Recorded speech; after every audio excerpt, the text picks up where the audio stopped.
Nabz, what are you doing here? Gio, you're here in Paris. I'm going to Versailles. Oh my God, so am I. Let's go. Let's go together. Who's coming with us though? I don't know. What do you mean you don't know? Let's pick up someone from Let's pick up someone from here.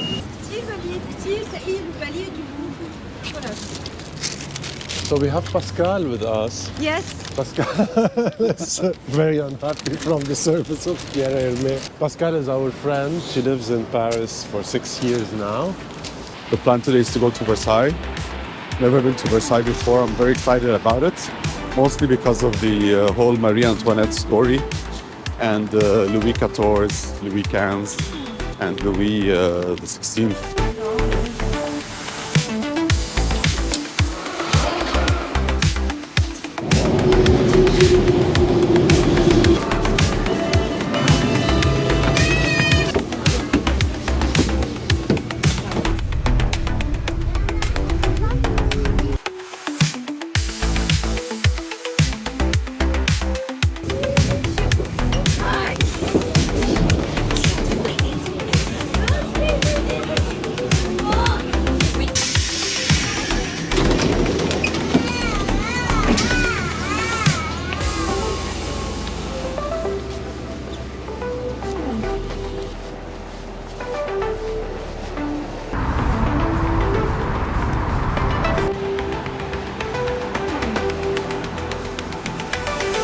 So we are in Versailles.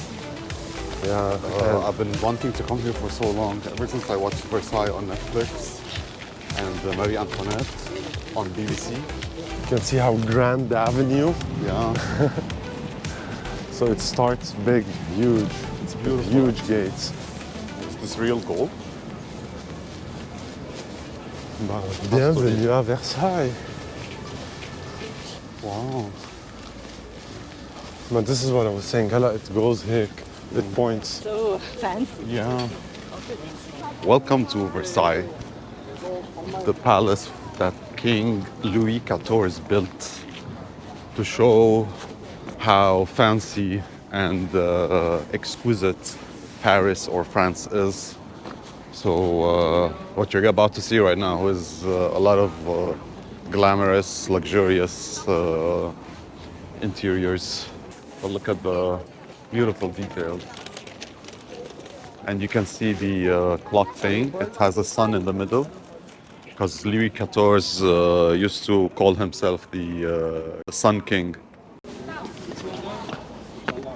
And I think this is where Marie Antoinette walked the first time when she was young. Yeah. And they were all here Looking at her. looking at her. And she walked right over here. Ashamed or Yeah. feeling She was shy when she was like only 16 years old. she was marrying the Dauphin of Paris. And she walked this walk here. Just like I'm walking it now. And she looked up.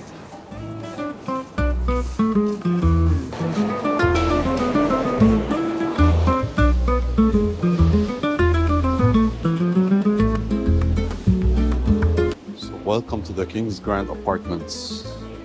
The Grand Apartments were designed for Louis XIV to host court gatherings and ceremonies. So during Louis XIV or the Louis XIV's times, he would host all the nobles or the court would gather here. This is where they would gather to, oh wow, to have their parties. And if I'm not mistaken, this is where Louis XIV used to do his plays, right over here. Comic plays and stuff like that, and they would like laugh at him. True. And then he forced them not to laugh at him anymore. Just imagine Louis XIV walking down this hall, angry or something. He's just walking down there. You have to like imagine it. It's beautiful. I mean, look at this door, man. What the hell?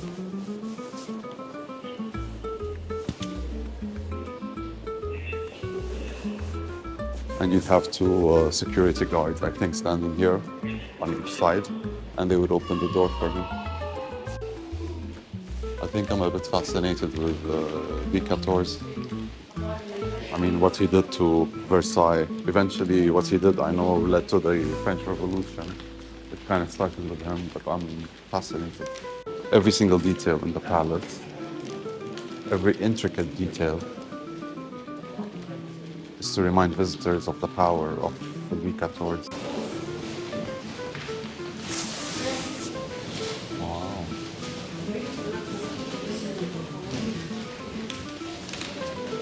So every detail in Versailles as well is designed with Greco-Roman guards related to the sun, like Apollo.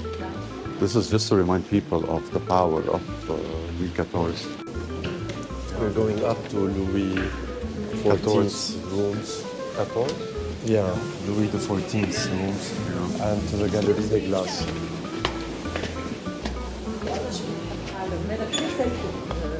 كثير سيلفي فيني نعمل. Imagine him walking up the stairs. Imagine. Can you imagine? Taking these steps, the exact same steps. Yeah. So, fun fact, the nobles used to come watch Louis XIV wake up and get dressed. And they used to come watch him undressed and go to sleep. Le lever ou le coucher. And this strange custom of watching the king waking up and going to sleep made the nobles closer to him, which made them closer to power. King Louis XIV, he chose the sun as his emblem, seeing himself as the center of France, thus absolute power. So Louis XIV would host people here. They would sit here or something, or have a meeting here. This is the Salon Hercules room. Hercules room.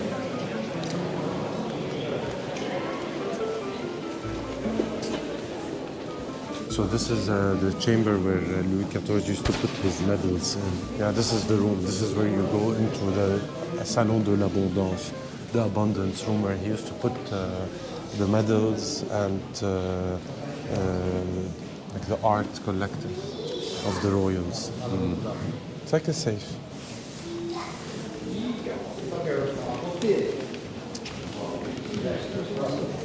This is his bureau.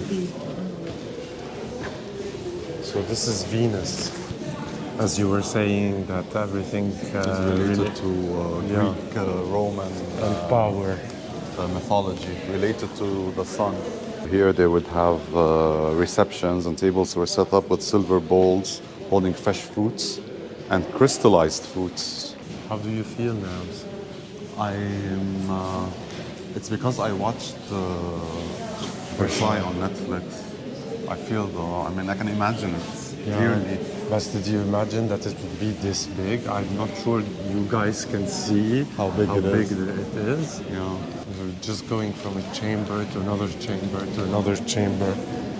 This is the Salon des Mars. And you can see all the Apollo figures over here. Oh, I think that's his bedroom.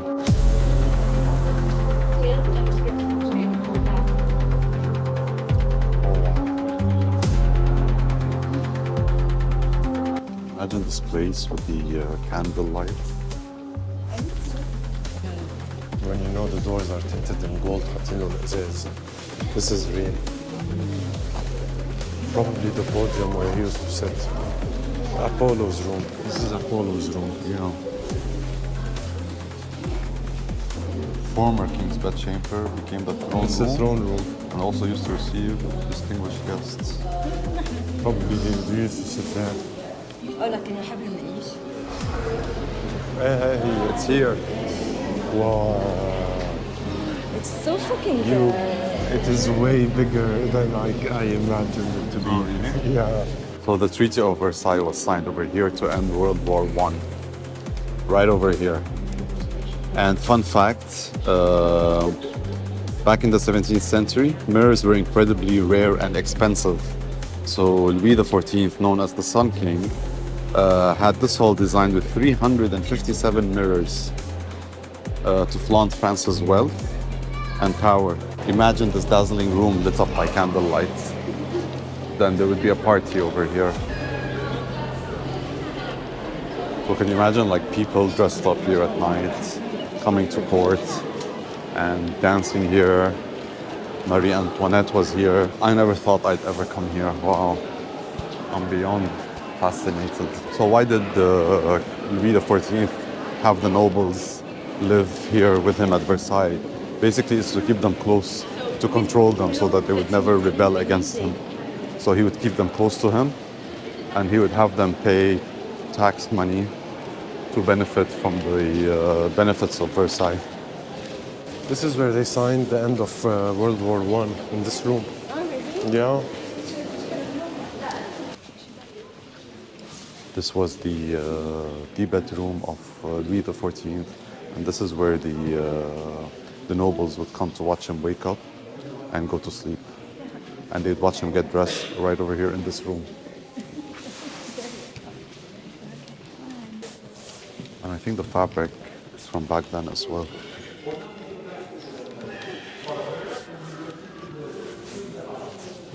And this is called the bullseye room because of the bullseye window up there.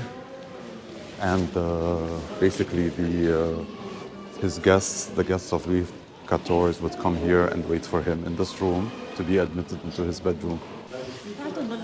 So Queen Lorraine used to sleep in this bedroom because back in the day they used to sleep in different bedrooms. So she used to sleep in this bedroom. And you can see the hidden doors for the maids. Yeah. The passage doors. But it's not for the maids. The It's, hidden doors some were of for her and some others passageways for the them workers. to escape in case something happened.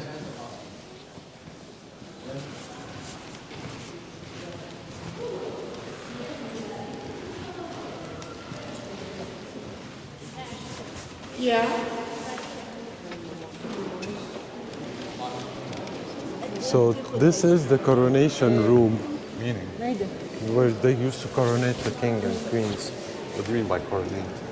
Like to make them sit and put Let them put the crown on?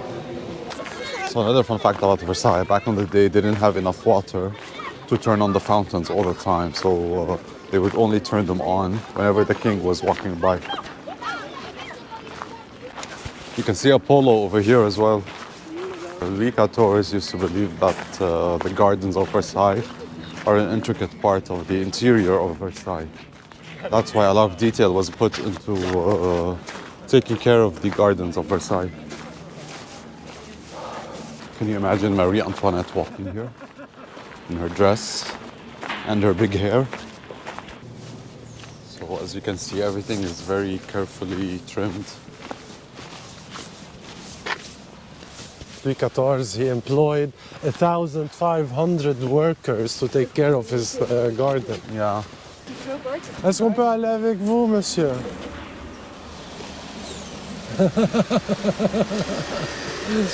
Mais monsieur, on est libanais.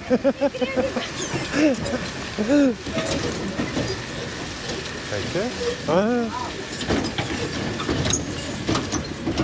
So the Petit Trianon was built by Louis XV for one of his lovers, but she didn't get to stay in it because I think he died before it was completed.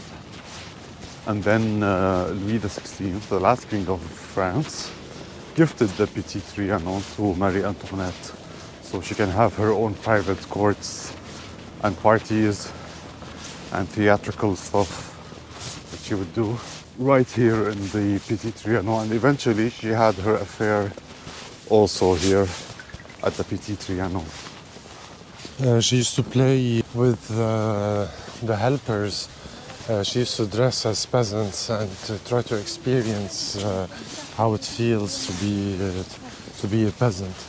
But this was for her. It's a bit far from the main one, from the main chateau. It is far. It's a 30-minute walk. We've been walking forever. What up, Marie Antoinette? What up? You're making us walk. People accused her of not caring for the poor. And they accused her of saying, De fait. let them eat cake. Or Qu'il let- mange de biscuits ou qu'il mange. Yeah, although she's not the one who actually said that, but due to propaganda, that line was stuck with her. I mean, regardless if she was good or bad, we have to say that Marie Antoinette was hated from the first minute she arrived here because her mother sent her from Austria. To inside the relations between France and Austria. She was Austrian, and she got married when she was only 15 or 16. Yeah, her name is Antoinette. Antoinette. She became Marie Antoinette when she came here. They even took away her dog. Yeah, they took away her dog, but they changed her name to make it more Frenchy. And this is the Petit Trianon.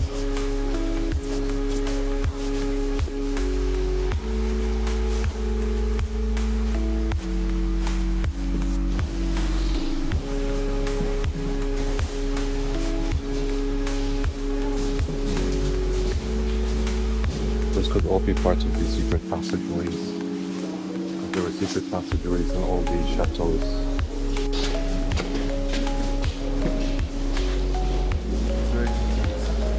It's very petite compared to Yes, I love it.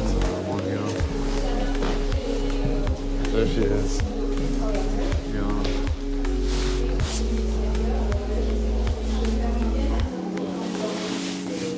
Here's Antoinette.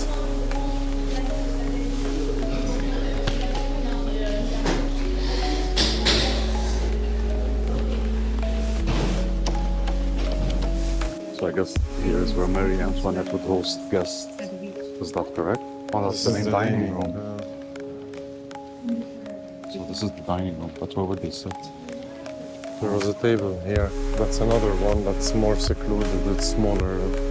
It's a small dining room. So she's the other one. eat here. Probably she used to eat there. Probably she would sit and play on the piano and the thing over there. Well, this is where she was people. This is where she was people. What makes it very interesting is the fact that we watch those shows. Yeah, So we can like really I imagine. can imagine her here. Yeah. I think she felt liberated here compared to the main chateau. So fun fact, Marie Antoinette had her own personal touches to her bedroom. She loved flowers, so she decorated floral patterns. Her bedroom walls had even mechanical panels that would be lowered to let fresh flowers be placed behind them every day. So she would close the curtains, I think, and they would put flowers behind the curtains. And that's the Petit Trianon. I love it. But this was the billiard room of Louis XV. Ciao. So this is where we're going, Hameau de la Reine, the Queen's Hamlet. Rumor has it that if you make a wish under the Love Temple, it will come true. Basically, Marie Antoinette used to love spending time under the Love Temple because she was fantasizing about that, not Louis XVI, but about her lover she had. So she would come here and daydream.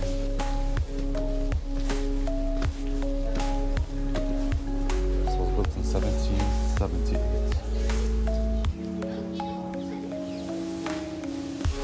So imagine that it's secretly dedicated to him, and you can see from her bedroom, little window closed door, you see simple closet, and also very interesting how it matches the bed of their first child. I'm just going to show this difference. Ooh la la! Scandal, scandal. So you see, you can imagine how this makes the 16th look to the people of France. He's been replaced in the bedroom.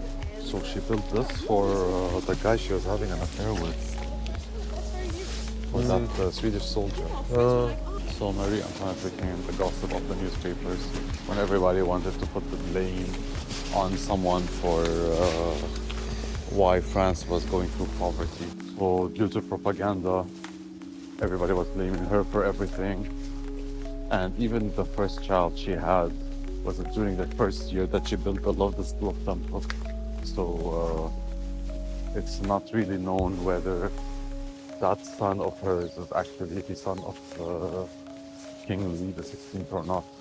And that's why the public in Paris didn't even want to forgive her. But she used to dress up and go to Paris when she was 18. And she used to mingle with the crowds in Paris, but nobody knew that this was actually her. So there's a lot of hypocrisy and contradiction, and how everybody put the blame on her at the end. Although most of the troubles that France was going through back then started with King Louis XIV when he was building Versailles, and then with Louis XV, who wasn't a good reformer. He tried to do some reforms and it didn't work. And then Marie Antoinette's husband, Louis XVI, also tried to do reforms, but due to the war he had with the British in the Americas back then, he also couldn't do any reforms and spent a lot of money Helping the from Americans. France by helping Americans, yeah. Basically, that's how the monarchy ended in France.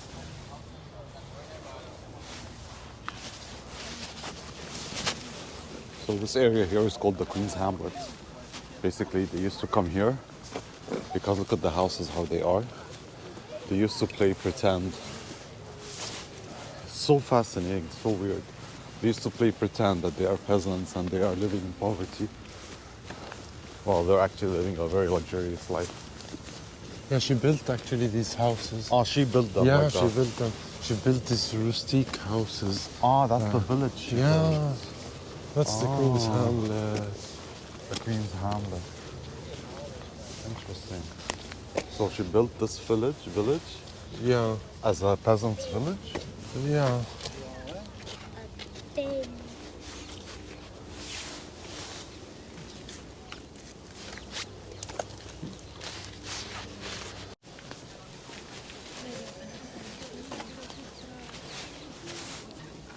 And they were selling caricatures with the latest trends of Marie Antoinette's big wigs. Speaking of big wigs, Marie Antoinette used to like wearing those big hair, big wigs. She was known for that. Her hair would stand up upwards. And that's her estate, basically. All this was gifted to her. I mean, why wouldn't the public hate her? Especially that she wasn't really French. And her first child born, we don't know who's it's from. So this was it for Versailles. The Chateau Versailles, the Petit Trianon, the gardens. It was all amazing. Worth coming here for sure. And now we're at the station, which is going to take us back to Paris, right? Right. Yep.